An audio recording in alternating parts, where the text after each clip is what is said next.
So today I'm talking about conscious awareness, conscious awakening. Khalil Gibran said, there is a desire deep within the soul that drives humans from the seen to the unseen, to philosophy and to the divine. So I think at this time, in this place, in this country, we are experiencing a collective conscious awakening. Despite everything that would be appearances to the opposite, the truth is, we as a culture, as a society, are awakening now. And all of the garbage that we hear on the news and all of the so-called disastrous happenings are just an opportunity for us to take a look and to exercise that stuff and let it come up, percolate up, and be healed. So we're the first species to be aware of our evolution and the first to be able to consciously affect our own evolution. Through our own process of evolutionary awakening, we continue to the larger consciousness, and we contribute to the larger consciousness, and we create a new evolving reality toward more connection, compassion, and cooperation. We have a role to play in how we evolve and how our world evolves through all of our thoughts and our behaviors. So I have total confidence that as a culture, as a humanity, we are consciously awakening. Ernest Owen said in The New Design for Living that it is not something that we are evolving into, but rather that we are evolving from. Our position is one in which we are becoming more and more aware of something which existed before we were even conscious of it. We are so deeply connected in so many ways that are unconscious for us. Just think of the fact that water is the same amount of water, essentially, that has always been since the beginning of this planet's evolution. The same amount of water, and it's just recycled and recycled and recycled. And the water that we drink may very well be the same water that dinosaurs drank. We are so deeply connected in such a visceral way that we are unaware of. Quantum entanglement says that once something is joined, it is always connected, whether it remains physically connected or not. Remember, we've talked about how electrons that are separated by miles and miles and miles, if you change one spin, then the other one automatically changes. Automatically. That's how deeply we are connected. And when the Big Bang occurred, we were part of that. And that's how completely and richly and deeply we are connected. And so when I and you have a conscious awakening, that conscious awakening that spontaneously occurs within us also spontaneously occurs in everything that we are connected with on the deepest, most microscopic level. Electronically, we are connected with all that is. And there's a book that I really have enjoyed. It's called How God Changes the Brain. It's written by Andrew Newberg and Robert Waldman. And they are associated with the Center of Spirituality and the Mind at the University of Pennsylvania, and they say, spiritual practices, even when stripped of religious beliefs, enhance the neural functioning of the brain in ways that improve physical and emotional health. Intense, long-term contemplation of God and other spiritual values appears to permanently change the structure of those parts of the brain that control our moods, give rise to our conscious notion of self, and shape our sensory perceptions of the world. Contemplative practices strengthens a specific neurological circuit that generates peacefulness, social awareness, and compassion for others. Over time, spiritual practices can even change our neurological perception of reality itself. Now, when one person changes their neurological perspective of reality itself, that impacts all who are entangled with that one person. So when one person changes their thinking, when one person becomes consciously aware, that affects everything and everyone that they are entangled with, which in essence is all things. Remember we talked last week about how the mosquito can affect change? Each one of us has that power to affect change simply by changing their neurological pathways through conscious awareness, through meditation, through spiritual practices. Ernest Holmes said, everything in the universe exists for the harmonious good of every other part. The universe is forever uniting what is harmonious and diminishing what is not. It is the unessential only that is vanishing, and that the abiding may be made more clearly manifest. So what we do not want in our lives, what is unessential, is what is disappearing, what is being washed clean, what is being eliminated. And it is the essential that we are clinging to and that we are coming back to. It is the essential that we are consciously awakening to. And as each one of us practices spiritual principles, that has an amazing effect on everyone and everything that we come in contact with. Just like a mosquito can affect everything that they come in contact with. Our personal evolutionary awakening moves us from separation to unity, from wholeness to oneness.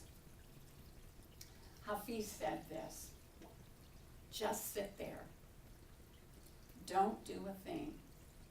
Just rest. So for your separation from God is the hardest work in the world.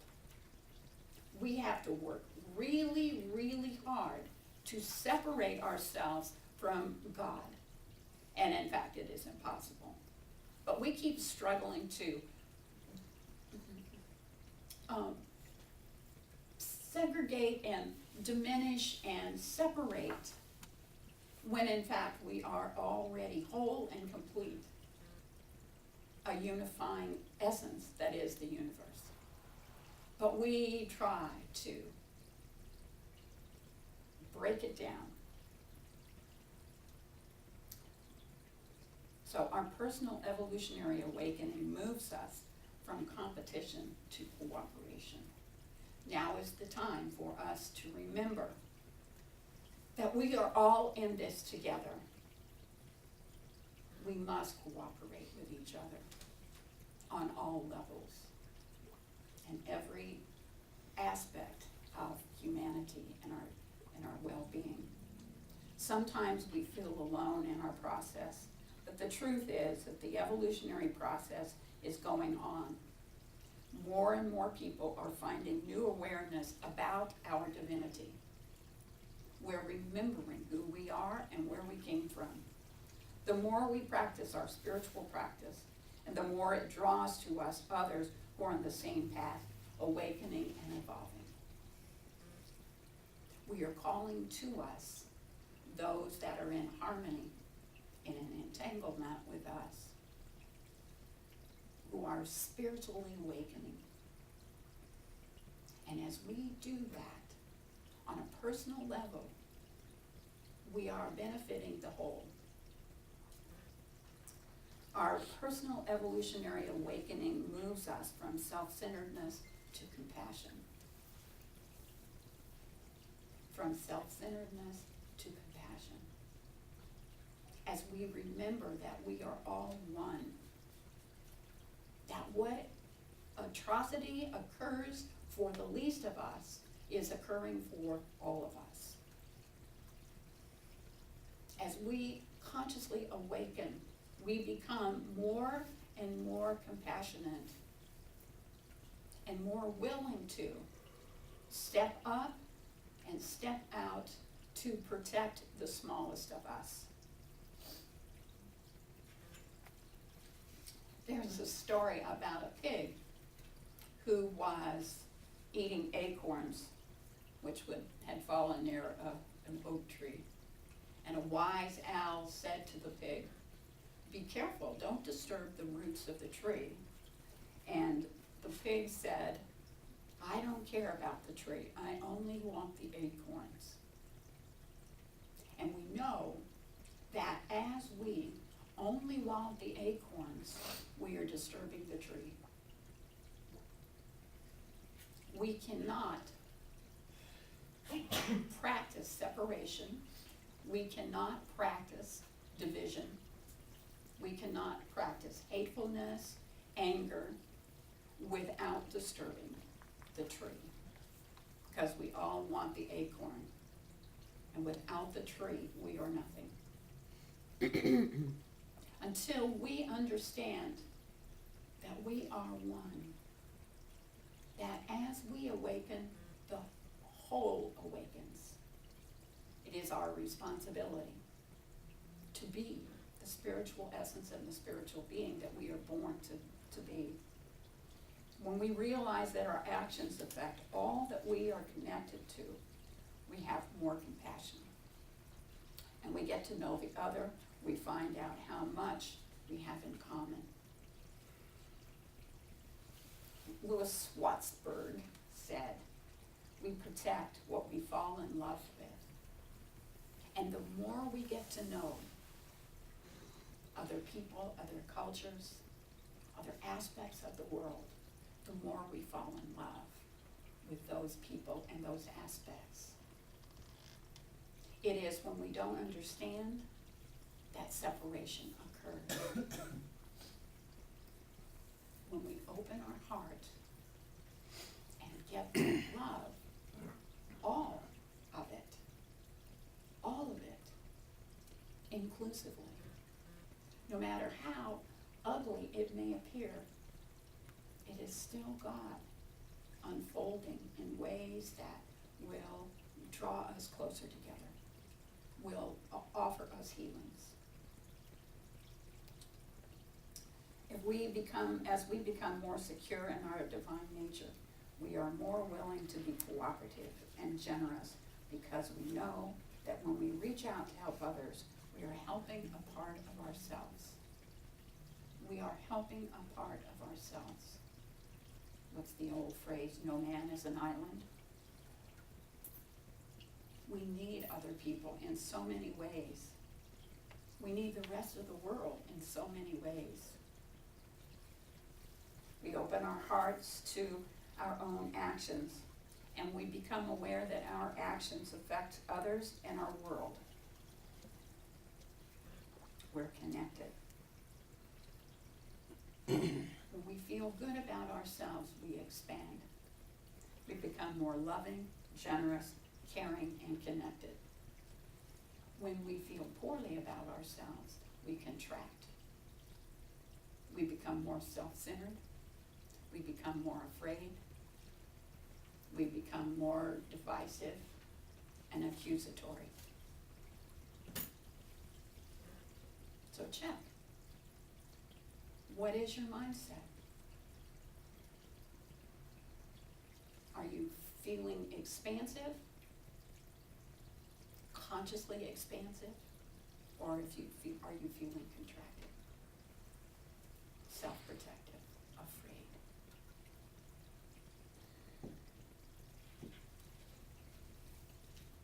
There's a story about the gold rush miners who discovered a mine in California. And they had to go back to town for supplies, and they made a pact with each other that they would not disclose their find. They wouldn't let anybody know that they had struck gold. So they went to town and they kept their word. But the next day, as they headed out, there were 20 other gold miners on their horses to go with them. They were shocked because they hadn't said anything, because they had all stuck to their agreement of not talking about it. So they asked, "How did you know?" And the other miners replied, "Your smiles gave it away." So let your smile expose the truth of what you believe, what you've discovered within yourself, your conscious awakening. When we know the truth about ourselves, when we know the good that we have access to, we can't help but radiate that into the world. And when we radiate our love and our goodness and our understanding of the oneness, of our understanding of the connection with the universe, the divine, our fellow human beings, then we begin to radiate that oneness. We begin to radiate the love that we know is the truth. Eckhart Tolle said this: "You are not just a meaningless fragment in an alien universe, briefly suspended between life and death, allowed a few short-lived pleasures, followed by pain and ultimate annihilation. You are not that. Underneath your outer form, you are connected with something so vast, so immeasurable, and sacred that it cannot be spoken. And yet, I'm speaking of it now. I am speaking of it now, not to give you something to believe in, but to show you how you can know it for yourself." The world is consciously awakening. You are part of that awakening. You are an important, vital part of that awakening. Because as you awaken, that entanglement causes everyone and everything that you come in contact with to awaken also. You're the mosquito of awakening. In vastness, you are awakening. You are God. You are entangled with all that is sacred, all that is holy, all that is powerful and beautiful.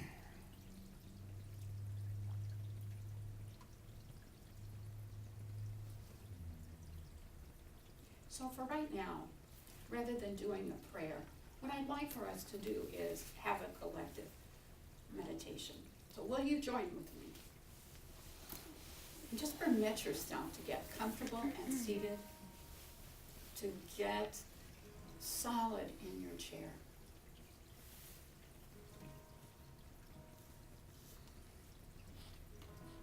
And just scanning up and down your body,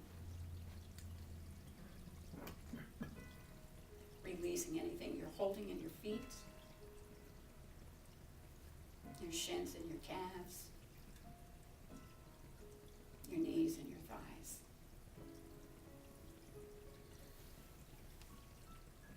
Noticing where you may be clinging.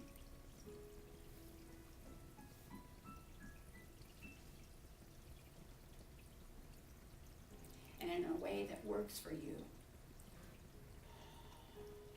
become aware of how you are supported in the chair.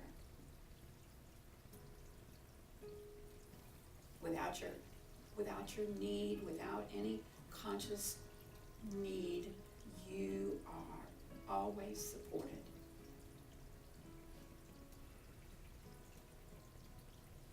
And as you are supported in the chair, so you are supported in your life.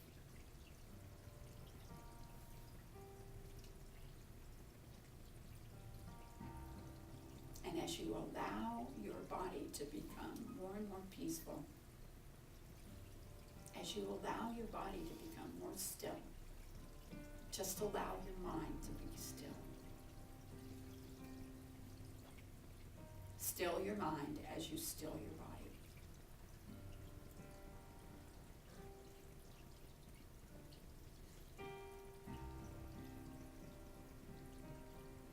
Let that peace and that harmony move up from your hips, up through your belly. Let your belly be soft. Soft belly. Let your heart become open and filled with peace.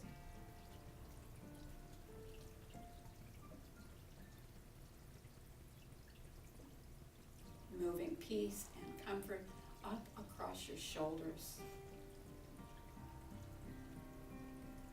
Releasing any burden that you've carried on your shoulders for way too long. Shirk it all off.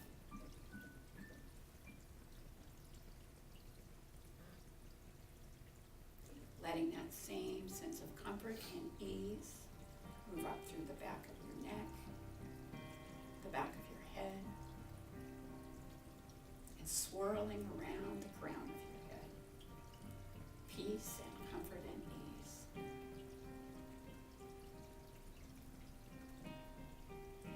Down through your forehead. Let your forehead feel soothed, as though a gentle hand is stroking your forehead. Releasing your jaw. Letting your tongue find its perfect place inside your mouth.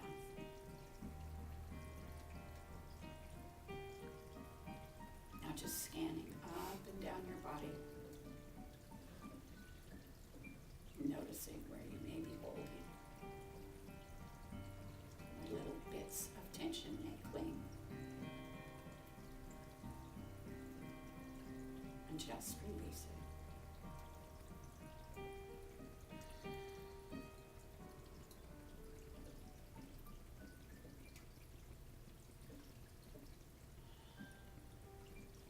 Turning your attention to your heart.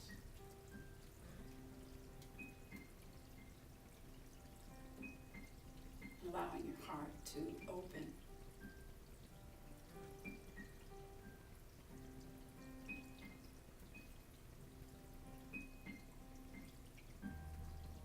Letting the essence of who you are expand through that opening.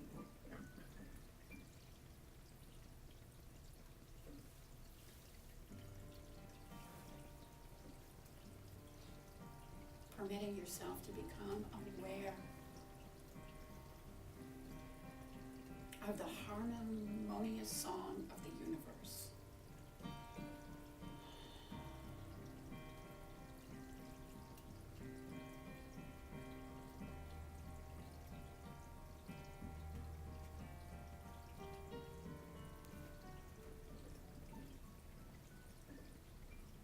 Letting your open heart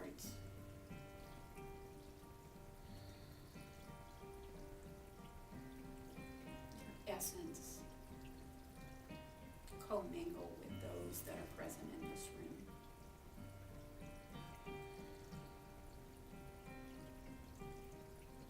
Letting your essence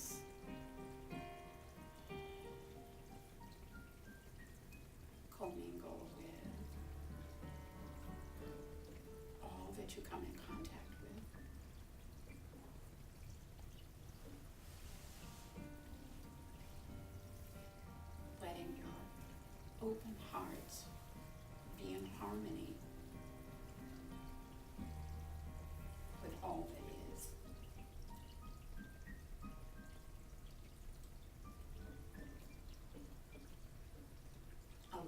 yourself to feel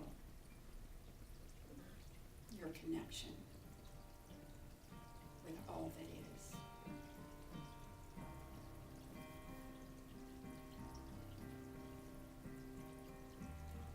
Permitting yourself to be consciously awake to all the good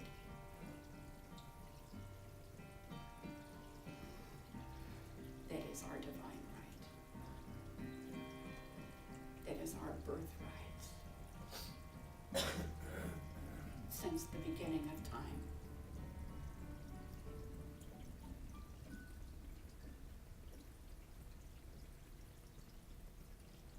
Let your peace be the peace of the world. Let your love be the love of the world.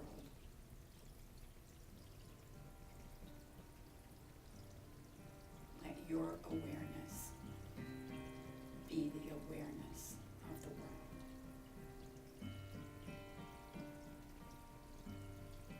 And in whatever way that works for you, anchor that awareness for yourself.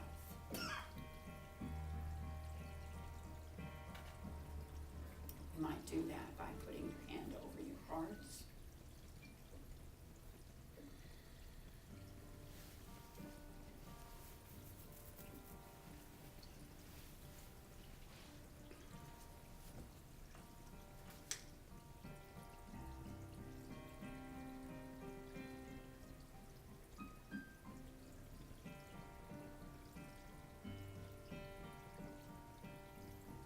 I know that all is well.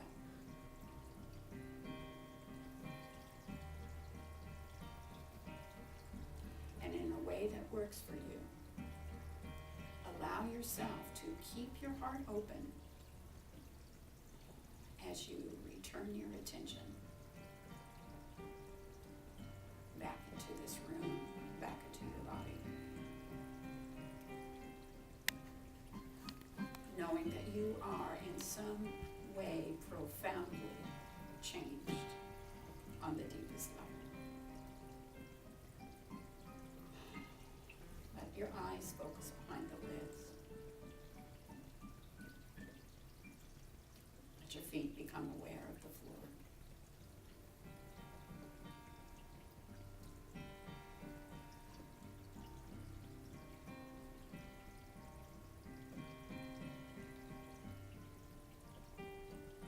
And so it is. So it is.